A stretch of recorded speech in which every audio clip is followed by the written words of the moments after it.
BeastNet is brought to you by James Safety Services in partnership with OCR Buddy and OCR Strong. Here we discuss all things OCR and fitness related.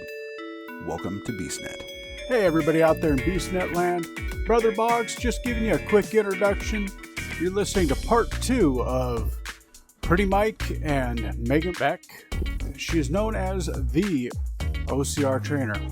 Watch out for a once a month special where we talk with a coach. Coming to you starting in April. So I know you were saying a little bit, and then we went off on a really long tangent. So you got into the Spartan, through going to the Fenway race. Then what got you into the coaching side? I mean, I get the whole, I love everything that you're talking about. I mean, we're on the same wavelength, like all the way through, but what got you to decide to do coaching? So it was just by chance. I had just finished my first trifecta. It took me a couple years to go from, I can run Fenway. I can do really well at Fenway. I don't want to ever say comfortable about racing, but like, I really enjoy it and I can run a 3-mile race. So then I saw a Groupon for a super and I was like, I've never ran a quote unquote mud run. Like I'd never ran a Spartan in the mud. So I'm like, I'm going to do it. So I went and I did it. It was my birthday weekend. So I'm like, this is my birthday present to myself. And I finished that and I was feeling great. And I'm like, I'm going to run Fenway. I have this. I might as well just go run the beast. Me going from, I can never run more than 3 miles to, you know what? Let's just go run a beast. The South Carolina race was not even half an hour from where my sister and my nephews lived.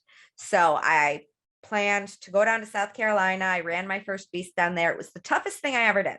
Like my body cramped. I cried at the end, the typical, this is your first beast story for somebody who never thought that they could do more than 3 miles.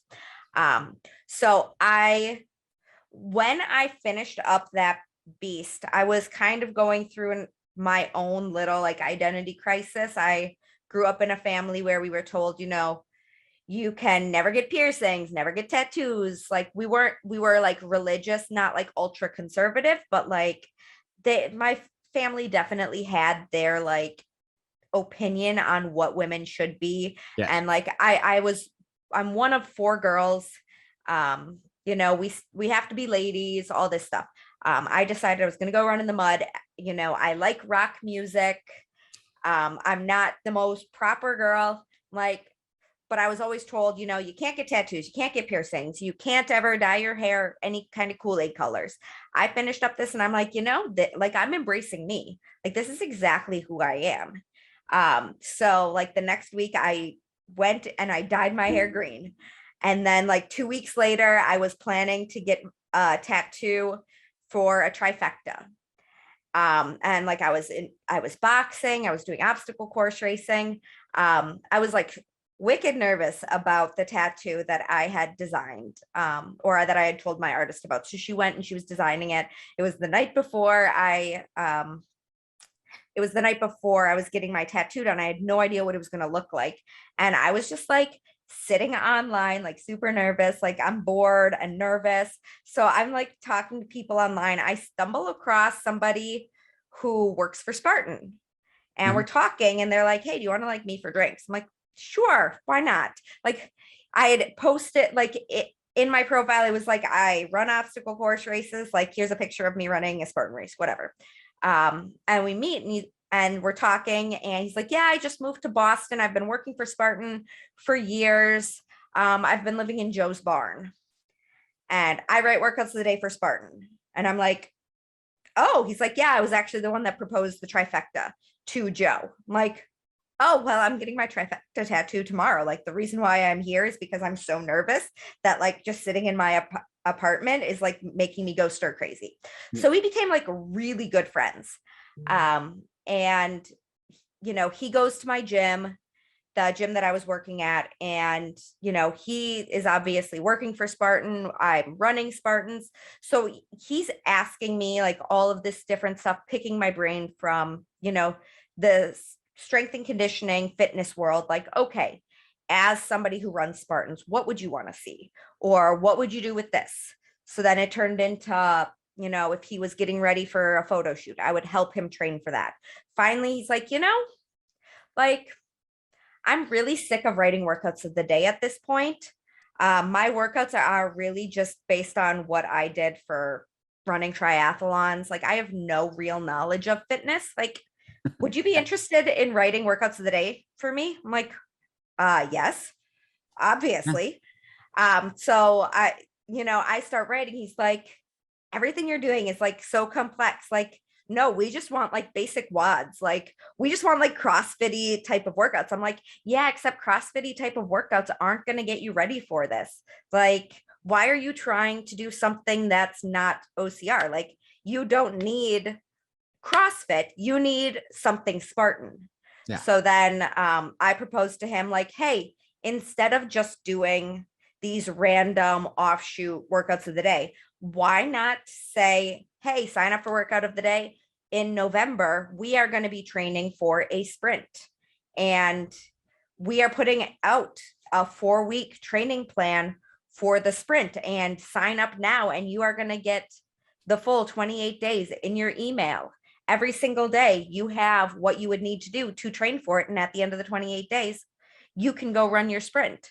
So we ended up doing that for a few months, and it really took off. And even to this point, I get people that will follow me or message me, and they say, you know, I found you because I did your beast training plan, or I did your super training plan. I have some people that ran a full trifecta solely off of those training plans and said, I built into every single race just off of your plan. And, you know, maybe after I did 28 days, I went back and I repeated it and just increased the weights or whatever else. And it was inspiring to hear. So then from there, I'm like, you know, I'm a gymnast. I know the biomechanics necessary for hanging, swinging. I'm a strength and conditioning coach. I'm an athletic trainer. I know, like, my master's is in injury prevention. I know all of the components we need. I know exactly what the biomechanics are for every single obstacle. Why not just turn this into something? Like, you don't need obstacles to train. So I'm a total sports medicine, sports science nerd. I love picking apart the kinesiology and all of the different, you know, physics and biomechanics of every single thing and how your body is moving through space. So I then started putting together like training guides on every single obstacle. And I mean, I've even met up with Spartan pros who are like, well, yeah, I was getting ready for Fit Challenge and I knew that I had to do the Gibbons, and I'd never done the Gibbons before. So I watched your Gibbons training video and it got me through it. And I'm like, mind blown. Professional obstacle course racer is telling me that they used my training video to get across the Gibbons or to learn how to flip onto the platform in front of the cargo net. And Need to work on that one. Yeah. And it was all just me saying, okay, in order to get the mechanics for this, you need this for your core stability. You need this for your shoulder mobility. You need to do this for your grip strength. But instead of saying, hey, just go find the obstacle, it's, well, no, we're going to train each muscle and each component you would need. So then when you put it all together at the race, everything just kind of snaps back, because obstacle course racing is designed based off of just natural biomechanics. You know, it quite literally is just this giant playground. We've been playing on playgrounds since we were kids. Your body is designed to swing naturally. It's designed to pull itself up. You're designed to run. We've just been sedentary for so long, or we've been away from it for so long, that our body just needs a little bit of a refresher. So if we train those muscles and you put yourself back in that situation, your body is going to figure it out pretty easily. So I said, you know, let's just train the biomechanics, train the different mechanisms that we need, and stop focusing so much on let's get onto the obstacle and more on, okay, we are going to train everything that we will possibly need. So regardless of what is thrown at us, we are ready for it. And I like that. I like that, because that's one thing for me. I know there's a couple of them that I do, because my biggest thing is some people know, you know, 5 years ago now, I don't know, whatever it is, I broke all 5 metatarsals across my left foot. Oh, yikes. The one person who witnessed it said they watched my toes touch my heel. I bet my, like, bent my foot in half, Oof. basically. It got caught in a ladder. Yeah. Okay. So the ladder came down and basically guillotined my foot. So that was one thing that I ran into for a long time. Was one of the reasons why I got up to 290 pounds was everyone kept telling me your foot's damaged so bad you're never going to run again. And I'm like, okay.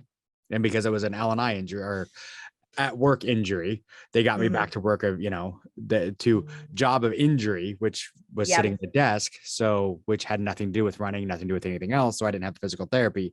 And then eventually I'm like, well, I got to run anyway. I got to freaking do something because I'm 290 pounds. And so I started running anyway. And I had probably about a month or two where it was horrible pain. Like every once in a while I'd get this snap in my foot and it felt like something broke again and just horrible pain. And then the next morning, all of a sudden it could move again. It can move better. And I'm like, what? And when I talked to one doctor, they're like, it's probably scar tissue. You've got so much scar tissue from 4 years of you not running because you were so worried about it and babying that foot that it's going to break up and it's going to hurt. And he was like, you either have to push through it or give up. And I'm like, okay, well, I guess I'm gonna have to push through it. And every once in a while now, so I'll get like just the right step and something will pop in there. And I'm like, ow, but then it goes away pretty quickly. But it's one of those, I was told I'd never have push off with that foot. And did a 4 hour and 39-minute marathon in June. So, I mean, I think I got some push off that foot, but I would say so. Yeah. No, I talk to clients all the time who, they have previous injuries, they have aches and pains popping, cracking, clicking, whatever else. And they're like, oh, no, that's uncomfortable. Or, oh, I'm really scared about re-injury. I said, are you having any pain with any of the popping, cracking, clicking? Oh, no. Okay. Well, that's probably just scar tissue or, tendons, ligaments crossing over bones because you have gone through so much damage to get it to where it is now. There's going to be some discomfort that comes in. If you develop a crack, a click, whatever else, it very well could be us rehabbing that injury, and the muscles that weren't firing like they were supposed to are now slowly pulling that, the joint back to where it should be and just where your body is adapted at this given time. A tendon is crossing over a bony prominence or scar tissue is sitting in there. You've gone through so much discomfort to get to where it is right now. Why would you think there's not going to be discomfort to get it back to where it needs to go? Just because it's a little uncomfortable doesn't mean what you're doing is wrong. But unfortunately, society tells us if there's any little bit of discomfort or pain in joints, in muscles, whatever else, that's bad. We can't do that. No, we have put our body through so much of the, discomfort to damage it, sitting at desks, forward rounding, turning our head any which way while we're driving, or, just natural everything that we're developing compensations. And each day that we aren't in our right anatomical state, we are causing more damage to our body. So we need to counteract that. And it's going to take some time, but it's also going to take the proper training. And yes, there's going to be uncomfortableness. You have to get uncomfortable in order to see it change. Yes. And I mean, that's why so many people are against deadlifting because, oh my gosh, I feel it in my back. Guess what? You have muscles in your back. In order to strengthen the muscles in your back, you're going to have to feel them start to fatigue. Yeah. And you're not going to strengthen those without a deadlift and without the proper training for it. But if you continue to avoid it because you're afraid of getting injured, you're not only not going to get stronger, you're actually making them weaker every single time. And you're going to be more likely to get injured. Exactly. So it's interesting here. You say, you got injured at work and they rehabbed you only to your work duties. And typically I've always been that person that as an athletic trainer, I was, in a college setting. I've worked in a physical therapy setting. I'm that strength and conditioning specialist, injury prevention specialist that's between physical therapy and traditional settings, like whatever your sport specific is. Because in physical therapy, they only rehab you to activities of daily living. So in all of these Facebook groups, as I'm moderating or whatever else, you get everybody saying, oh my gosh, I have sciatica or piriformis syndrome. I have, IT band issues. I'm having a problem in my neck. What do I do? Have you dealt with all this stuff? I come in and I say, one, nobody in here is a doctor. We don't know what your specific issue is. So please stop asking a general forum for strategies to handle your injury. Go talk to your doctor, go talk to your physical therapist. Then when you talk to your physical therapist, say, can I talk to a sports medicine specialist? Because that sports medicine specialist will get you back to, return to activity, get you back into your sport, where just a general physical therapist is more likely going to only get you back to activities of daily living. And for a lot of people, that's just sitting at a desk, or that's just grocery shopping. Okay, your farmer's carries are only going to be the equivalent of what you have to carry in your grocery bags to get home or to get from the garage to the house. Carrying a laundry basket, the only steps you're going to have to go up are the ones you go up on the stairs. But if you're training for Killington, Montana, Hawaii, you're going to have to go on a steeper incline, and your physical therapist is not going to want to do that with you. More importantly, your insurance company is not going to want to do that with you. So that's where it's important to find somebody who specializes in that return to sport protocol to say, yeah, I have a lot of damage and I've been working with somebody to get me back, but they don't know what it is we're doing in this sport. We need to find a way to strengthen everything to get me back out onto the course. Yeah. And that's what helped me is finally, I cause like I said, all the docs would do is get me back to like life. And I'm like, but I do Spartan races, and I still did the Spartan races, even after the injury, even when I got up to 290 pounds, but I wasn't doing anything in between because of the pain in that foot. And I used that as my excuse, even though, I am the dummy that tried doing Hawaii with a boot. I did not make the beast, but I did finish the super with a full boot on. Hey, good for you. I would love to see those pictures. Oh yeah, I've got some. And actually the boot, I still have the boot. It's downstairs and it's completely wrecked. Wrecked. It's part of my metal wall. Because when I came back and because I asked my doctor, can I do this? And they're like, oh yeah, sure, you can do a race. Just don't land on that foot. And I'm like, cool. And then I come back and like the air pockets are popped and filled with mud. There's huge gouges down the sides of it. And he's like, what did you do? And I'm like, I did a Spartan race. He's like, I don't think I knew what that was. I don't think if I known what it was, I would have said you could do that. I'm like, well, you said I could. So I would have definitely had the race director sign it. Oh, I thought, yeah, but yeah, it was one of those just, oh yeah. Cause yeah, I DNF'd the beast cause I couldn't move quick enough. And Norm pulled me. I was like, he's like, it's taking you, I missed one of the time hacks by like 30 seconds. And I'm like, come on, dude. And he's like, oh. No, he's like, you look at you're destroyed at this point. Yeah. He came in here and he's like, no. And I'm like, fine. And then I did the super the next morning. But it's just one of those things because I'm just like, I'll do it anyway. But that was my biggest problem was I just didn't have the right doctor to say, hey, this is what you're supposed to do. And then when I finally got a coach and said, okay, these are my problems, they're like, well, let's see what we can figure out with that foot. And then once I broke up the cartilage, the scar tissue and got moving with it, all of a sudden I could flex it and I could move it. And I'm like, oh, well, they told me I'd never be able to do this again. Yeah. Well, apparently they were wrong, and then all of a sudden I could do it. My left foot's bigger and like wider and a little shorter than my right now, but whatever, because it was some major damage. It's bad when the nurses are like, come here, you got to see this x-ray. I'm like, yeah, no, that's how it was with my nose when I had the deviated septum. They're like, this is what we call textbook deviation, meaning we want it in a textbook because it is so miraculous that everybody should see just how bad it could get. Yeah. But no, I tell people all the time, like, yes, we always want to go and check in with our doctors. Yeah. But at the end of the day, I've worked with so many doctors as their trainer. And they're like, we have no idea about fitness. We don't know about sports medicine. Not a lot of them are into the holistic stuff. Like even physical therapists, to an extent, they know how to treat the symptoms. They know how to find what's causing the issue, but they don't know what the bigger problem is.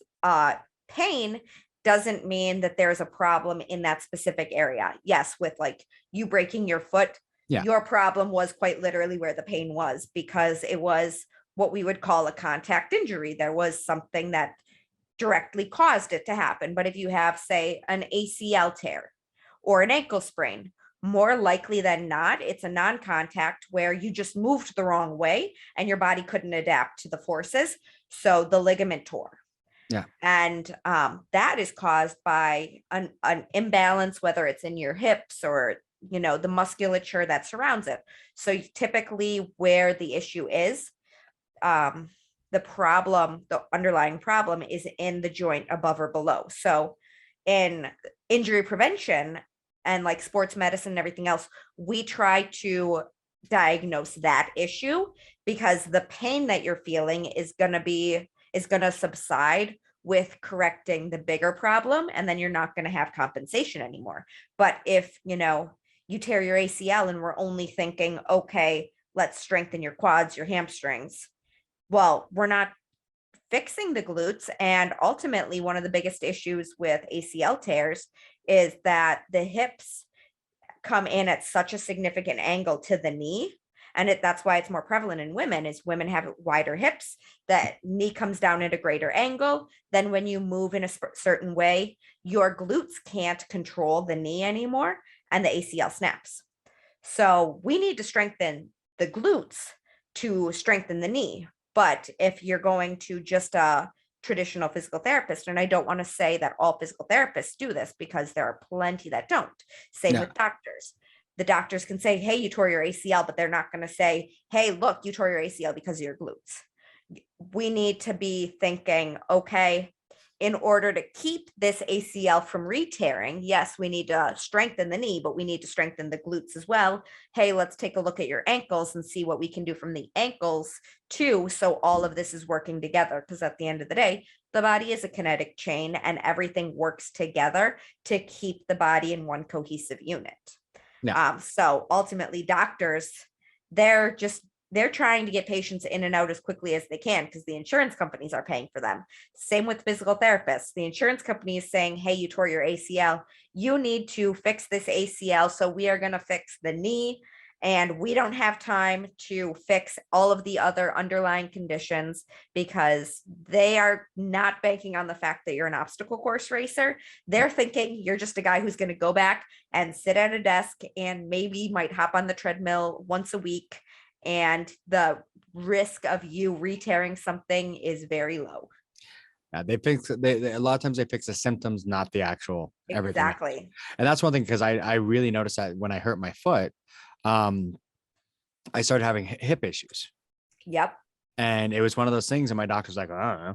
And then I talked to one of my friends who was a trainer, and she's like, yeah, because you're not moving correctly because your foot's jacked up. And I'm like, oh, I never thought about that. And then I had some lower back issue. Same thing. I wasn't moving. My body wasn't moving the way it was supposed to. So the rest of my body's trying to compensate. So I'm getting soreness and pain in other parts of my body because that all came from that foot. And that's what a lot of people don't think about. They're like, oh, my back's hurt. I must have a problem with my back because I have back soreness. It's like, is it, or are you walking different because 2 weeks ago you tweaked your knee, or are you doing something different because of some other injury? It's funny that you say that, because in grad school, I was working with the volleyball team, and our star outside hitter was experiencing back pain. So we put her through a kinetic chain assessment, and we take a look at everything that's going on, and we discover that she has 0 great toe flexion. So she can't bend her big toe at all. So when she went to jump, she was externally rotating her foot and jumping off the side of her foot instead of off of her big toe. So we then also found her piriformis was tight. So we started doing some joint mobilizations to her big toe and gave her some like lateral tube walking, something that would keep her, to stop her from externally rotating. So we got her jumping back off of her big toe and keeping her foot straight. And then we released her piriformis. Her lower back pain completely went away. So she's like, oh, I'm fixed. Okay, perfect. Stopped coming in. 3 weeks later comes back. My back pain's back. She wasn't keeping up with any of her great toe mobility. And she was externally rotating again. Her piriformis was super jacked up and her back was bothering her. And it was all contributing to that foot problem. I mean, I attended a seminar where it was about how core stability is built from the ground up. And in our society today, we are walking on a pillow. Our shoes have so much support in it at this point. We don't have to rely on our arches. We don't have to activate our toes. Our feet don't have to work on their own because they're just walking with this natural support. So our shins are getting lazy, our arches are collapsing, our feet don't know how to activate. We have balance receptors at the bottoms of our feet, but the more we walk in shoes, the duller they get. So they can't grip anymore. There's no activation. And as those start to deactivate, it just continues up the entire chain. So it locks up your calves, it locks up your shins, it deactivates your hamstrings, it deactivates your glutes. And then the next thing you know, you get no lower abdominal activation, no hip activation, all because your feet aren't turned on anymore. So we need to stretch our toes. We need to stretch our shins. We need to get out of shoes. We need to barefoot train. Back caveman days, we were not designed to be in shoes. Our feet are built to, activate and control our body. We will get more control in our body without shoes on. It's the same thing that I tell everybody when they ask about gloves with racing. Like, no, you don't want to put an extra layer because you have balance receptors in your hands. Your hands will adapt better without gloves on. But you can talk to almost any of my clients. Anytime there's any like foot, ankle, anything, I'm like, okay, here is an activation you can do with your foot. Here are stretches you can do. I'm very much a big advocate for barefoot training, proprioceptive training in the feet. I mean, I do a lot of single leg plyometrics, a lot of just everything to target really the feet, because as obstacle course racers, that is one of the main things we really need to make sure is working. We have to adapt to every single thing we're doing when we're running, jumping, everything else. Oh yeah. And that is so, one of those things. I hate shoes, but I mean, okay, that's not true. I hate shoes, but I also love shoes. I know for running, I need the right shoe. If I don't have the right shoe, I'll have issues. But when I'm doing anything else, I'm the first one. I get home, my shoes are kicked off, and I go barefoot everywhere. But I know like my wife has issues. She can't, if she's on her feet for more than like an hour or so without shoes, she'll start having back problems. And I'm like, that's because you wear shoes constantly. Yeah. Probably not stretching your toes, rolling out her feet, stretching the shins. I know exercise. A lot of women in particular just love heels. And by wearing heels, it's deactivating your calves, it's deactivating your hamstrings. I know it's supposed to, accentuate your booty, but it's putting your hip flexors on this wicked stretch, and it's just completely destroying your lower kinetic chain. So we need to be focusing more on stretching and activating everything with the feet. Yeah. Oh yeah, no. And it's one of those things. That was one of the things I really noticed after hurting my foot. And the issues that I still have some issues. I mean, it's not like it's gone. I mean, I'm going to have issues forever with that foot. I mean, I broke all 5 metatarsals all the way across, which is never a good thing. Luckily I didn't have to have surgery. I was like a quarter of an inch off. That is luck. Yeah. If it had been a quarter of an inch farther back, I would have been on those last knuckles, but I missed them. So it was I literally broke them all 5 right down the middle. So yeah. But so I got lucky and didn't have to have surgery. But if you look in X-ray now, all the bones are like off at an angle and wrong. But they're like, there's nothing we can do about that. And I'm like, okay. But someone always gonna have issues, but it's like learning how to still work out and do things with those issues. And that's what I found was at first it was like, well, I'm hurt. Guess I'm done. Guess I better sit on the couch and eat potato chips. And then eventually it was like, no, I can't do this. I'm destroying myself. This is not no way to live. So how can I still, and that's where my brain came in. How can I still work out with this? And that's where it came into it. I started finding ways. And I mean, I'm on I'm almost up to 600 days running streak. Wow. That is a lot. Yeah. I think I'm at like 575. I've lost count. It started on July 8th, 2020. So it was the first day of the run streak. So I ran at least one mile a day since Good July for 8th, you. 2020. And this whole month I've actually been a 5K a day. So, okay. But and some of them it's just, run out get on the treadmill, run for a bit and, whatever. But just my goal is always since May of 2020, it's been 100 miles per month of running. Okay, And I've hit that good. every month. So, but now with the triathlons, I'm trying to get the swim and the bike in there too. So, but Yep. it's, the running because I need the cardio because that's what I needed to lose the weight was the cardio. But now I need to add some more weightlifting that I haven't been doing for the last couple months because I've kind of been in that lull. So Mhm. I made the medicine balls and some of that stuff so that I can start doing some more heavy, Good. Just make sure you're getting recovery in there as well. What's recovery? Oh, sorry. I know, but it's amazing how much like a true rest day can really like reset absolutely everything. Well, and that's what I'll do some days. I mean, I'll run the mile, but like for the 5K, a couple of those have been like walking. I've like ran a mile and then walked and, another 2.1 or whatever, but it's like, so I can get a little bit of rest because I have found that was one of my biggest problems. I think it was, I had a goal of 1,500 miles for last year. And I realized in November that I was over 200 miles off. I was like almost 300 miles off and I needed a push. So I think I did 180 miles in November and like another 150 in December and just really pushed. And then it was like, after that, I'm like, okay, I'm done. Like I need a break, but I still want to keep the streak going. But I'm like, I can't push that many miles. I did for my birthday every year, I run my age. So, oh, wow. And my birthday's in December. So I ran 44 miles. And since the weather was so bad, I ended up doing for the first time, I did 44 miles on the treadmill. So I just, oh my gosh, no. I put on like one of my favorite shows and just sat there and just ran and did 44 miles. Oh, no, thank you. No, So thank you. I never want to do it again. The last time I did it actually on a track. I did for last year when I did 43 miles. I did it on a track and we used it as my birthday party. So I was running around the track and then my friends would show up and they would have to run laps with me to talk with me and everything like that. And we just, that was kind of my birthday.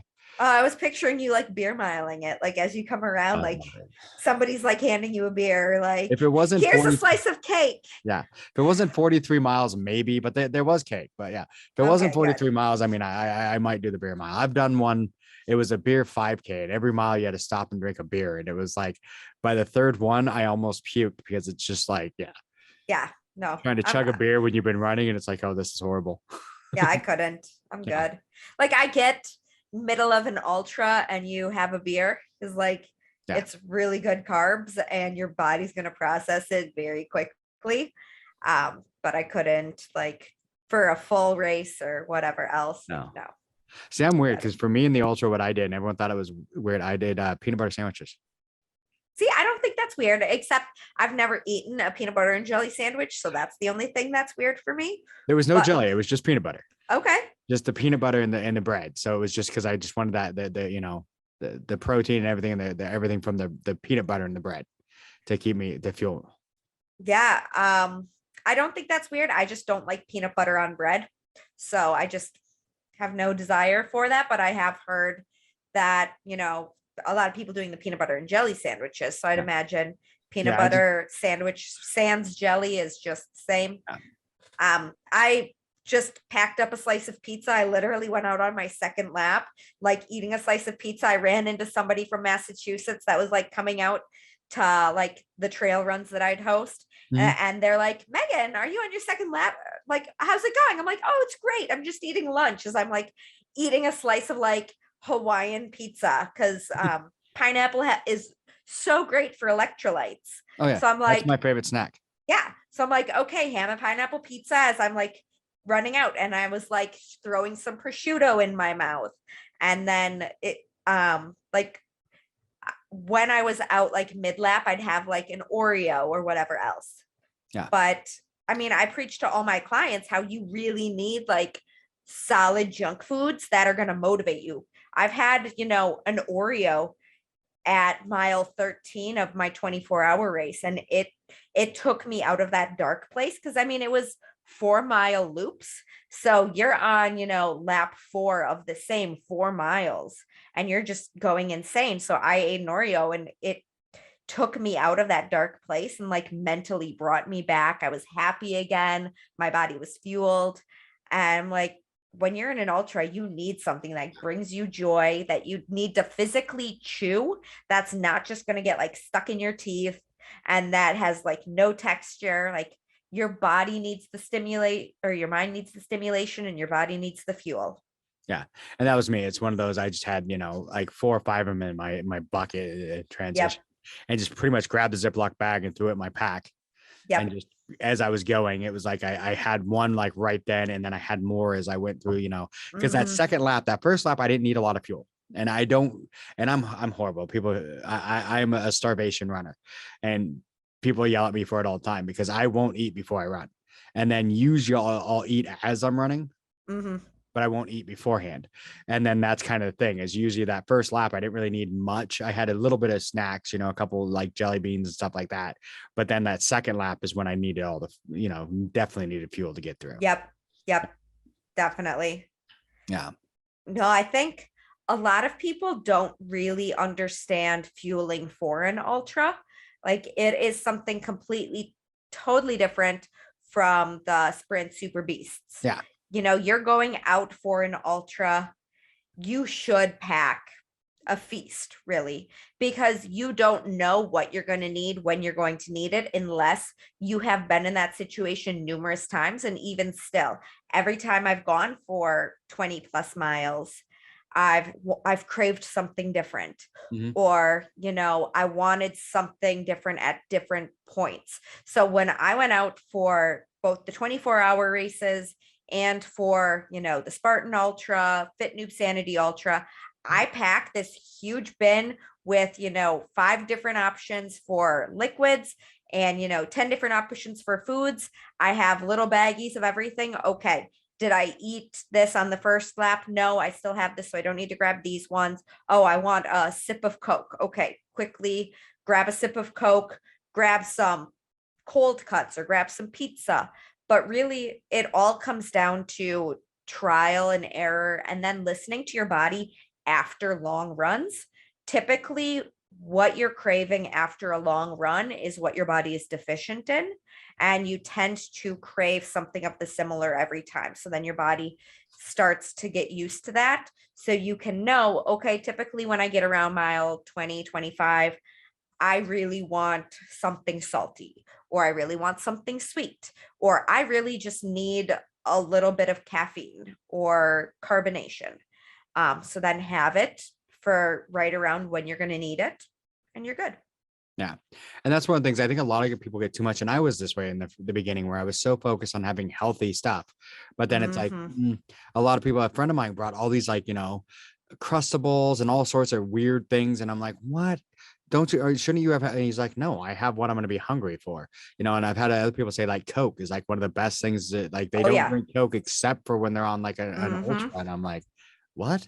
Why would you? But then it's like, I hear all the everything behind it, and I'm like, oh, I guess, you need that fuel, and you need to fuel your body. Because the thing is, it's not like when you're eating healthy all day, like me, I love pineapple. I will eat. Yep. Usually, like, I go and buy like half-gallon tubs of them, and I just eat them like they're candy, because that is my candy now. But on a race, I need some more fuel than that, Yeah. So that would be, maybe a snack just to get me through a little part, but I'm going to need something. I'm going to need the peanut butter, and, and a sandwich, have that real food, something in it, something that's real food that's going to get me. Because usually if I could barbecue on a race, that's what I would do, because that's my first stop after a race is, what is the closest burger joint with the best burgers for this area? Yeah. Like in Texas, I never had a Whataburger. I'm like, where's the Whataburger? That's awesome. No, and like for the basic runners who are just trying to think, what should I plan for an ultra, we can keep it very simple and say, find something that you enjoy, something that's going to make you happy, something that you're going to look forward to when you're out on the race. But really, I mean, I had a client that was running Killington, and he had ran ultras before. So he didn't ask me, how should I be fueling out on course for Killington? I saw him at bin drop the night before, and I'm like, hey, talk to me. What do you have in your bin? He's like, I have a whole wheat peanut butter and jelly sandwich, and I have a couple like Cliff Blocks. I'm like, that's it? I'm like, one, why are you packing whole wheat, whole grain? Why are you packing something, high fibers and all of this other stuff? Like, we, as health and fitness crazed everybody, we are thinking, oh, well, whole wheat, whole grain is better for you. We eat it all day. So that's what we want. We want to keep healthy things. We want to fuel our body with all of this healthy stuff. Well, the reason we eat whole wheat, whole grain, everything is because it takes longer for our body to process it. So our body doesn't break down those sugars quick, and we don't have to use those sugars quick. So it's not getting stored as fats and everything else that we don't want it to be stored as. But when we're on an ultra, we want that energy as fast as physically possible. So everything we know about healthy foods, throw it all away. We want junk foods. We want white potatoes. We want French fries. We want potato chips. We want pizza. We want white breads. There's this thing called a glycemic index, which, it's in relation to how quickly our body breaks down that carb into like its simple sugar components to then go into the bloodstreams, blah, blah, blah, science. Yeah. So the higher the glycemic index, the quicker our body uses it for fuel and into the bloodstream. So the whole wheat, whole grain has low glycemic index because it's going to take longer. So it fuels our body longer when we're not physically active. So we have more time to burn that all off. Well, for the ultras, we want things that are not necessarily good for us because they get broken down so incredibly fast that we can burn those instantly, and we're not waiting for our body to go through all of its metabolic processes to finally allow us to use those sugars. So I yelled at him, and he went and he grabbed some apple cider donuts and a couple of junk foodie things to eat during the transition during the Killington Ultra. And after the fact, there were still some mistakes that we need to rectify for his next attempt. He did end up having some knee issues due to footwear and some other things that we need to figure out. But he came back to me and he's like, oh my gosh, thank you so much for telling me to go get junk foods. That pulled me out of, mental place. That really helped me get through the second death march, all of this other stuff. Well, yeah, because once you get them, it's like you said, it's almost instant energy. I mean, it hits your body and it's there. It's not like, like you said, I mean, a lot of those we eat them and it's energy for a while. It's going to keep you going endurance wise. But when you need that quick, like I need energy now because I've been burning it all morning. That's when you want the junk foods. Yeah. I mean, the OG, like Amelia Boone talks about how she loves Pop-Tarts before a race. Well, it's because Pop-Tarts are going to give you this instant energy. I literally will, when I go get some breakfast, I'll, pick up a plain bagel with some cream cheese. It's got the proteins, it's got the fats, it's got the carbs. I eat it, 2 hours before the race. So there's a little time, so it's not sitting like a rock, but it's still quick energy. And then I'll get a donut and I just call it my sugar bomb. I'm like, just give me a quick sugar bomb before the race and I'm good to go. I just want that quick instant energy. Yeah. And a lot of people don't think of that. We've been trained so much, especially as doing athletics. We've been trained so much, eat healthy, eat healthy, eat healthy. But then we don't think about once you get in these, you're going to burn it all. Yeah. So you want that, you want that quick energy. And that's one of the things I found the last marathon I did. I actually had a Snickers. Yeah. I brought fun size Snickers out during my last ultra. Yeah. I did a marathon in December or November. And like halfway through, I bought a Snickers and I ate a Snickers. And all of a sudden it was like everything came back and I was able to, start going on the pace that I should have been to get my goal. So, and it's like, oh, wow, that worked really well. Yeah, exactly. I mean, part of why I started on Honey Stingers was because I found like their vanilla and their chocolate flavoring for their gels. Cause I couldn't do the real like authentic gels. I didn't like the texture behind it all. At least the chocolate and the vanilla was like frosting.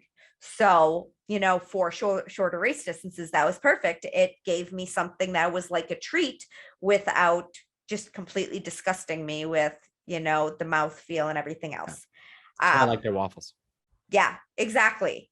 So then going on into the ultra, it's like, okay, I need something that I can chew and that I like look forward to. And, something that really pulls me into that you're eating something real and not just race fuel.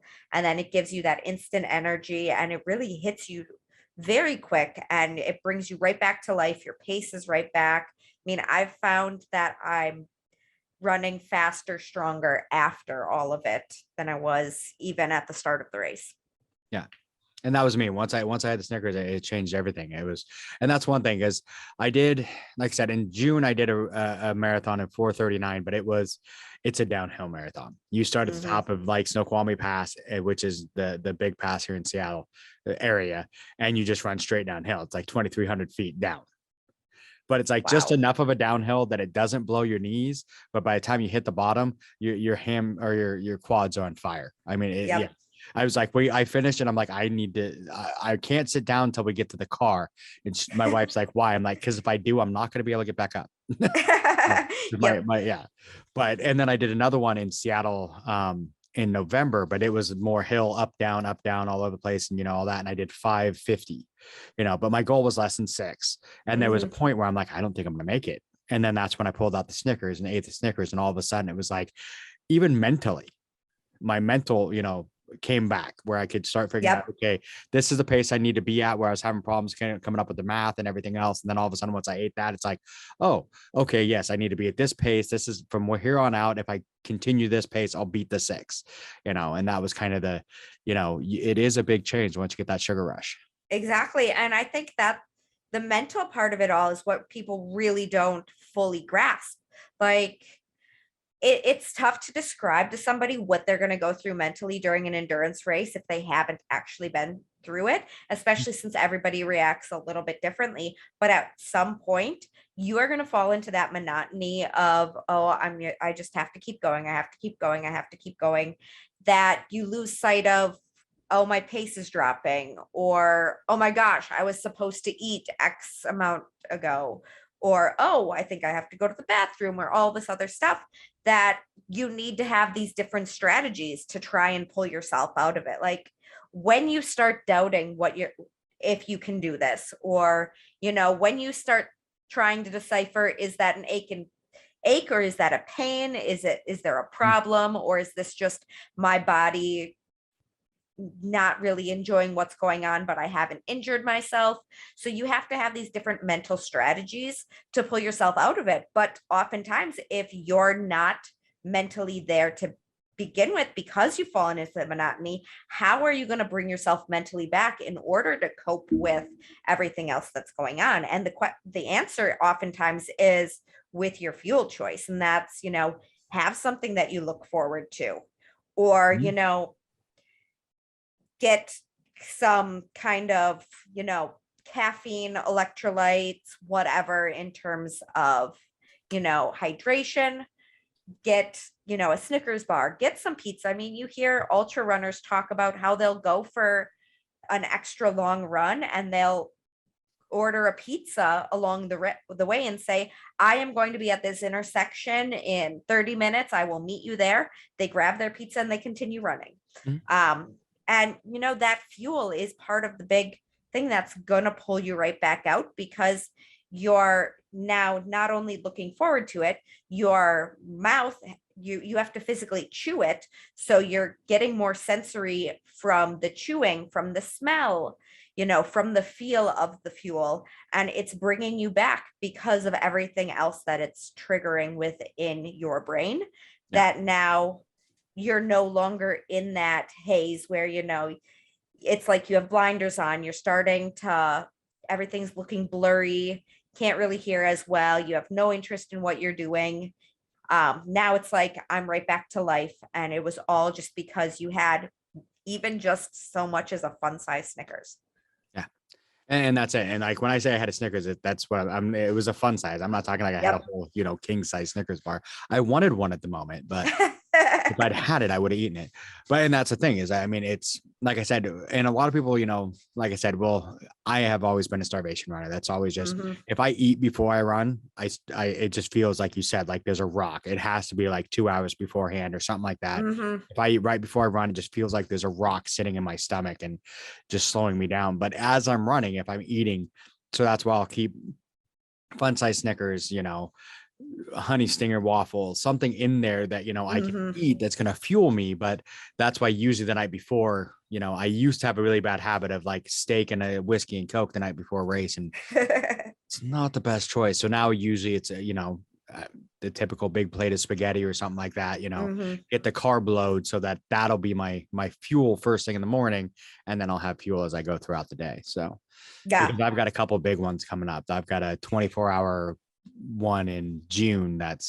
It's the Sisu Pacific Northwest, which I don't know if you've ever heard of it. It's brutal. It's 24 hours up in Mount Rainier. And you do these loops, and there's multiple loops that you can do, but it's basically to see how many miles you can hit. The thing is, they have a special award for whoever hits 100 miles. They still have not had someone do it. And really, like 7 years, nobody's hit 100 miles in 24 hours.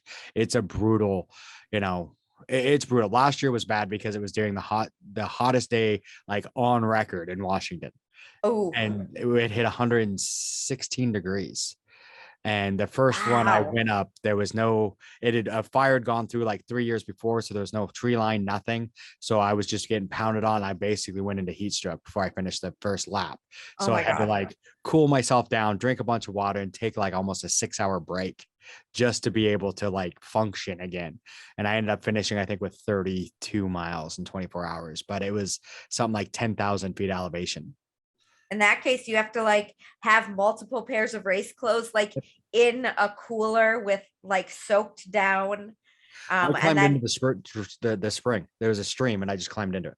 Yeah. I mean, you look at like Ryan and Lindsay at Hildervat last year, they went running into the ocean right before they took off onto the course. And I mean, that's something I have to do here. Like when I'm running along the harbor in Boston during the summer, I physically sprint into the ocean. I get drenched and then I go for my run if it's like nearing 100 degrees with the humidity, because that's how you're going to stay cool, and that you're going to heat, like that's going to dry really quickly. You're going to heat back up really fast. But the only way you can even remotely keep yourself from going into heat illness is if you start in a cooler state. And it comes with wetting down all of the clothes. When you're running something like a Palmerton where it's in the open shade or in the open space with no shade, you should not be running like shirtless. You shouldn't be running in only a sports bra. You want to run in clothes that's going to hold some of the moisture in anytime you go through the water, because even just having something that's taking your sweat, that is going to naturally cool you down a lot quicker. Yeah. And a lot of people don't understand that. If it's hot and humid, it's basically you cool yourself down because the sweat evaporates. And if it's too humid for the sweat evaporate, you overheat. And that was one thing on that one. I overheated and then cooled myself down and waited till later in the evening when it was still a little bit hot, but I picked a route that was more shaded, did that one next, and then did almost all my miles and after sunset.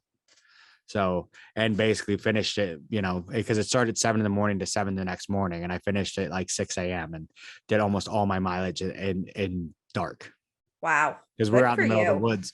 It was brutal. And of course, then I'm like, well, that was horrible. Where do I sign up for next year? Yeah. That's usually how it goes. I'm sitting here like, oh my gosh, I kind of want to go try this. Oh, it's an amazing race. I mean, it's one of those, you do it as a team and there's challenges. Like the first people to get up there, you get little, you can get little trinkets that you bring back and you get extra points. And last year was the first time I'd ever done it. And both my teammates, we'd never done it. And all of a sudden we got third. Wow. And at one point in the middle of the night, we looked at the thing and we're like, how are we in first? None of us have been paying attention to any of this. We've just been running. And then, but because we hadn't been paying attention, there was a bunch of the extra little things that we could have done that we never did. So we ended up dropping down to third, but it was like, oh, well, maybe you should actually pay attention to how this works. Okay. Yeah. So it's a fun one. It's great. It's it's put on by Tony Matisse, who used to be with Spartan. Yeah. Okay. I'll have to look this up. It's a fun one. You can do it as a team or you can do it as a group. We were at one of the RV spots and put an RV out there. So we have an RV for our team. So, but we have a race wife too. One of our racers, Chris, her wife comes in, and she's our race wife for the weekend, and she basically takes care of all three of us. Oh, So, awesome. yeah, so she's got water for us. Like every time we come back, it's like, it's just, she's amazing. Serena, just she waits for us. We'll come back. She's like, what do you need? Do you need this? Do you need that? Gets us water, helps us get ready for the next loop. So it's nice having that. So we had that extra bonus, but Oh, I love that. and they get a food truck out there and everything. So it's pretty fun. It's a fun little race. So if you ever get a chance to come out, it's in June, the very end of June. So Okay. I'll it's a have to fun look. one. I'll have to look into that as long as it doesn't coincide with like Yeah. Indian mud run. Yeah. Like I said, that's what I'm looking forward to. I'm also I want to do some of the Phoenix races. So Yep. This year's not looking good just because, like I said, we're getting ready to hopefully move at the end of the year. So Yep. a lot of our vacation is going to be going to Texas and scouting. So that's why every Spartan I'm signed up for is in Texas. Hey, there are a lot of really great races in Texas that aren't Spartan as well. I mean, you have multiple Savage races. You're going to have like Battle of the Lions is out there. I have a friend down there now that when I did the Ultra, I met someone. The town my wife wants to move to is called Conroe, Texas. And I met who ended up being my partner through the whole race. We met like halfway through the first lap.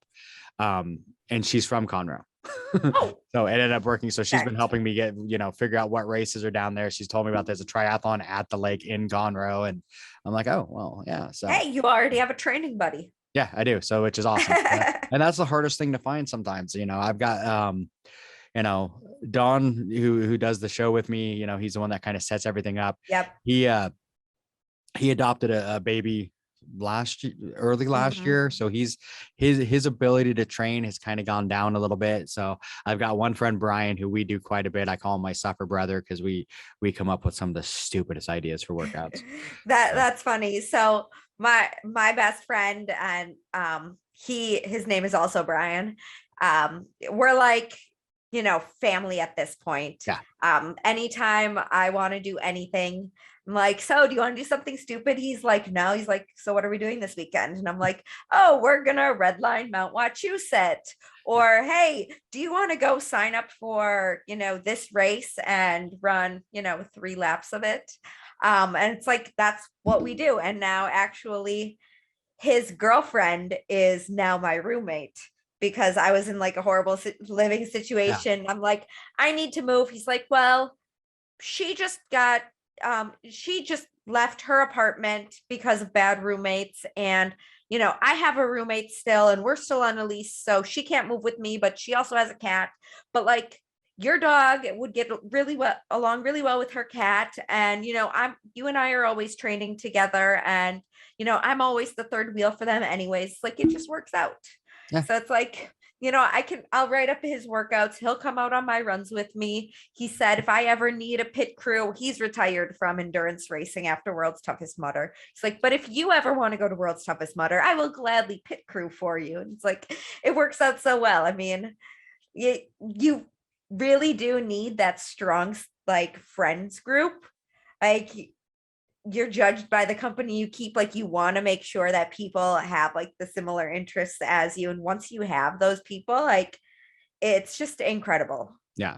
And that's one of the things with my, as I said, my suffer brother, as I call him, Brian, we're about the same, athletically, we can keep up with each other. He's probably a little stronger than me, like lifting wise, but running and everything else, we're about the same.